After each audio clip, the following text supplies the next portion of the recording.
Hello guys, तो मैं आप लोग के सामने नूरागामी सीजन 2 एपिसोड 9 लेकर आ चुका हूँ, जिसे मैं हिंदी में एक्सप्लेन करने वाला हूँ। तो जो लोग भी मेरे चैनल पर नए हैं तो प्लीज इस चैनल को सब्सक्राइब करें और बेल आइकन को प्रेस करें। मेरा इंस्टाग्राम पेज है तो उसे भी जाके फॉलो कर लीजिए, लिंक इन डिस्क्रिप्शन, साथ में फेसबुक को डिस्कॉर्ड पर भी। यार पिछले एपिसोड में जो हमें दिखाया गया था कि याटो की याददाश्त जा चुकी है और हिगोरी उसके लिए परेशान है और याटो की स्पेल किया गया था नूरा के थ्रू। तो यार अब अपना इंट्रो चला लेते, तो लेट्स स्टार्ट द इंट्रो।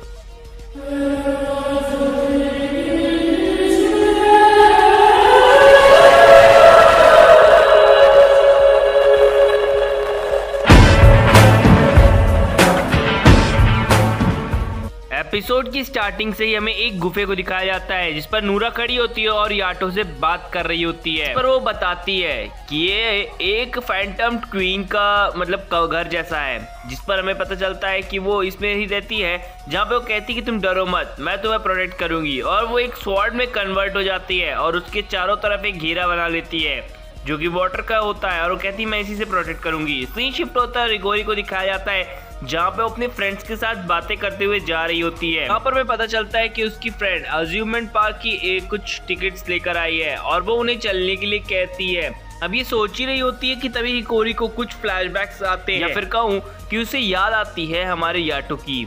अब ये सभी लोग डिस्कशन करते हैं और आपस में मजे करते हुए तैयार हो जाते हैं उस जगह को, यानी कि अज्यूमेंट पार्क को घूमने के लिए। कि तभी हमें मायो को दिखाया जाता है जो कि हिकारू को बुलाती है और याटो के बारे में पूछने की कोशिश करती है। कि तभी तेंजी गॉड वहां पर आ जाते हैं और उसे ऐसा करने से रोक देते हैं और कहते हैं जो चल रहा है चलने दो, और उस जगह से ये कहकर चले जाते हैं।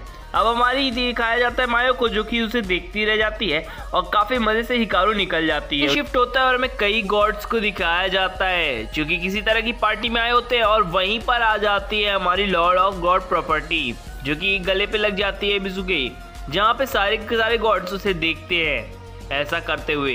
सीन शिफ्ट होता है और हमें दिखाया जाता है जो कि उस पर चिल्लाता है काफी ज्यादा है। प्रॉपर्टी अब आती है बिशप मॉन के पास, जहाँ पे बिशप मॉन याटो के बारे में पूछती है, जहाँ पे हमारी लॉर्ड ऑफ प्रॉपर्टी बताती है कि वो काफी लंबे समय से मिसिंग है। जिस पर वहाँ पर कानू कहता है यानी कि यूकी ने तो मुझे बताया ही नहीं। तो वो बताता है कि उसे खुद भी नहीं पता ये सारी चीजें, शायद वो लोअर वर्ल्ड में है। सीन शिफ्ट होता है और हमें लोअर वर्ल्ड की ही एक सीन दिखाया जाता है पर उस पर काफी सारे फैंटम्स हमला करते हैं और यहाँ पास से प्रोटेक्ट करती है हमारी नोरा उसे, जहाँ पास से वो कहती है कि तुम इस पानी में अपना हाथ धो लो जिससे तुम्हारे फैंटम्स के हट जाएंगे।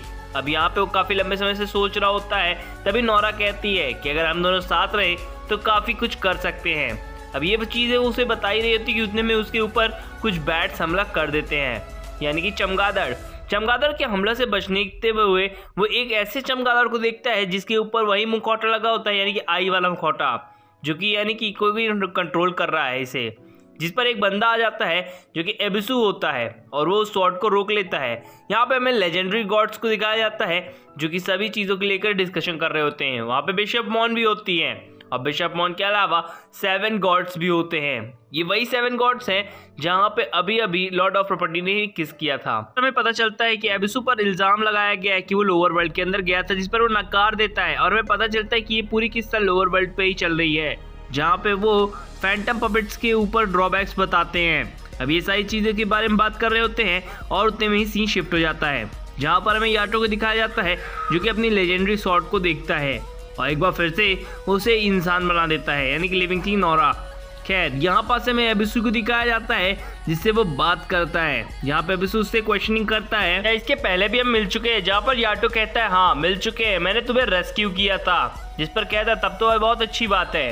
जिसके बाद वो कहता है कि ठीक है मुझे यहाँ से चलना चाहिए। जिस पर वो कहता है कि तुम्हारे पीछे एक बड़ा सा फैंटम आ रहा है। यहाँ पास से वो फैंटम को और भी कई सारे फैंटम्स को बीच से काटने लगता है, जहाँ पे एबिसु से बताता है कि इस जगह पर फैंटम्स हैं। एक्चुअल में यहाँ ये फैंटम्स का घर है, ऐसा बोल सकते हो आप लोग।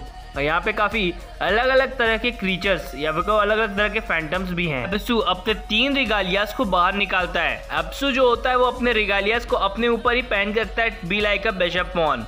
यहाँ पर से उसे पता चलता है कि उसके 3 रिगालियास हैं। इसके बाद वो काफी परेशान हो जाता है। अभी वो लोग एक जगह पर आते हैं जहाँ पे बात कर ही रहे होते हैं कि एबिसु को काफी ज्यादा जबरदस्त झटके लगते हैं और हमें दिखाया जाता है कि उसकी गर्दन के पीछे काफी सारे फैंटम्स की इविलनेस आई हुई है।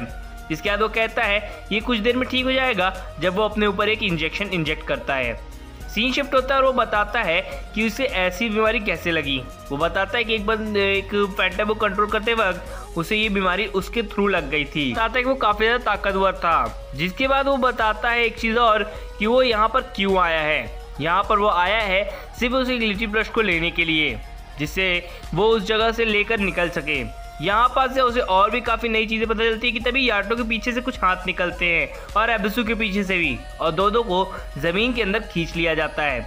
जहाँ पर में दिखाया जाता है कि फैंटम क्वीन वहाँ पर बैठी हुई है, जो कि बिल्कुल हिकारू की जैसी दिखती है।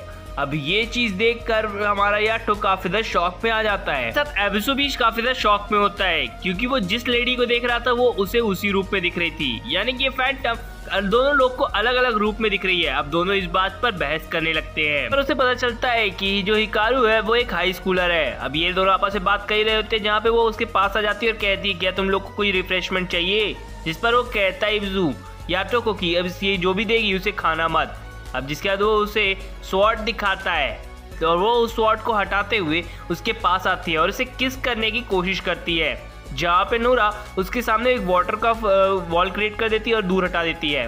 इसके बाद वो समझ जाता है एबिसु कि ये क्या चीज है, पर वो बताता है कि ये बिल्कुल एक शेप शिफ्टर जैसा है। ये जिस बंदा जो देखना चाहता है ये औरत उसे वही दिखाती है। कि तभी सीन शिफ्ट होता है और ह्यूमन वर्ल्ड की तरफ मुड़ जाता है, जहाँ पे तीनों लड़कियां एक अज्यूमेंट पार्क पर आई होती हैं, जिस पर वो लोग बात करते हैं और वो कहती है कि नहीं इनमें से कोई वो लड़का नहीं है। अब यहाँ पास से में बात करते हुए दिखाया जाता है उन लोगों को, जहाँ पे वो काफी ज्यादा एंजॉय कर रहे होते हैं इस मोमेंट को, जहाँ पे एक लड़का भी आया होता है जिसे हिकारू देखती है। और सीन शिफ्ट होकर स्पिरिचुअल यानी फैंटम वर्ल्ड में लौट जाता है। इसके बाद हमें दिखाया जाता है इजुमाकी, यानी कि इस फैंटम का नाम है इस लड़की का, जिस पर वो उन्हें अपना दोस्त बनाने की कोशिश करती है। ये पर एक पेंटिंग ब्रश दिखाती है जहाँ पे वो कुछ ड्रॉ करती है जैसा आई शेप का, जिस पर वो चिड़िया को कहती है जाओ कुछ पीने खाने के लिए लेके आओ, और वो चिड़िया उड़ जाती है और वो लोग देखते रह जाते हैं। जिसके बाद वो कहती है कि अगर तुम लोग मेरे फ्रेंड बनकर रहो या फिर यहीं रहो जाओ तो मैं काफी ज्यादा खुश हो जाऊंगी।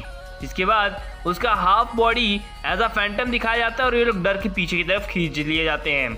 अब यहाँ पर हमें पता चलता है कि दोनों फाइट करने के लिए रेडी हैं, जिस पर हमारी नोरा कहती है कि इससे फाइट करने का कोई मतलब नहीं है।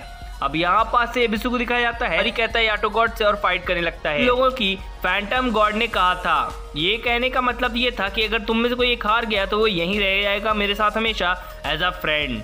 और यहाँ पास से सीन शिफ्ट होता है और हमें दिखाया जाता है हिकारू को, जो कि काफी ज्यादा इंजॉय कर रही होती है अपने फ्रेंड्स के साथ। कि तभी सीन शिफ्ट होता है और यूकिने को दिखाया जाता है, जिस पर उसे कोई बुलाता है तो वो जल्दी से स्पेल वर्ड यूज करता है और वहां पता चलता है कि काजुमा आया हुआ है, तो उसके लिए कुछ लेकर आया है। अब दोनों लोग एक साथ बैठते हैं और याटो के बारे में बात करने लगते हैं, जहां पर यूकिने को भी नहीं पता होता है कि याटो कहाँ गया है और कितने समय से वो गायब है। जिस पर वो लाइब्रेरी में बैठकर पढ़ाई करता है। यहाँ पे एबिसु और याटो दोनों ही आपस में जबरदस्त फाइट करते हैं और हमें पता चलता है कि एबिसु के हाथ में जो ग्लो कर रहा है, यानी कि वो कोई और नहीं रेगैलियन की वजह से ग्लो कर रहा है और वो किसी भी स्वॉर्ड को रोक सकता है, इवन स्वॉर्ड के ज्यादा भी कुछ कर सकता है वो।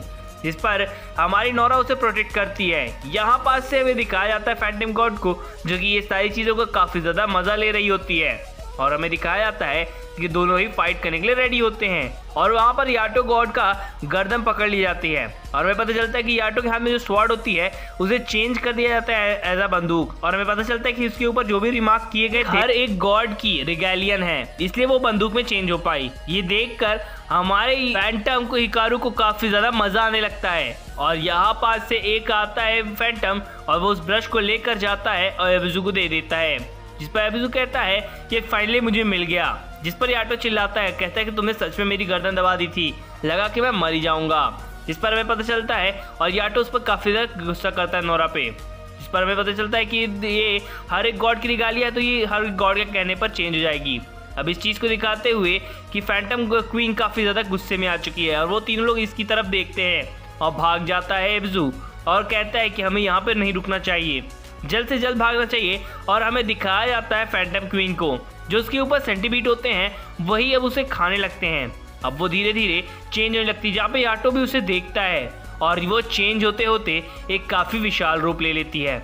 अब ये दोनों उस गुफा के अंदर से भागते हैं। वहाँ से वो हिकारू और युकिने दोनों को भी याद करता है और हमें याटो की तरफ दिखाया जाता है सीन और उसके बाद कट कर दिया जाता है। हिकारू मार्केट के अंदर जाती है और वो अब शॉपिंग करने लगती है। जब वो शॉप कर रही होती है तभी उसे एक छल्ले मिलते हैं चाबी के, जिन्हें वो देखकर काफी ज्यादा खुश होती है और वो काफी ज्यादा दुखी होने लगती है जिससे उसे कुछ याद आ गया हो। और यहाँ पास से वो भीड़ में भी खुद को अकेला महसूस करती है अंदर से। अब वो इन सभी चीज़ों को सोच रही होती है कि जो उसके बगल में जो लड़का खड़ा होता है वो उसकी तरफ देखती है और वो लड़का उसे सहारा देता है। जिसके बाद वो दोनों एक दूसरे को किस करते हैं उस भरी भीड़ में, जो कि मुझे देखकर बिल्कुल भी अच्छा नहीं लगा। याटो को मतलब ये लड़की मुझे लगा याटो की फ्रेंड है। और तो यार आज का एपिसोड में बस इतना ही। तो कल हम एक नया एपिसोड लेके आएंगे, तो तब तक के लिए इस चैनल को सब्सक्राइब कर दो। Thank you.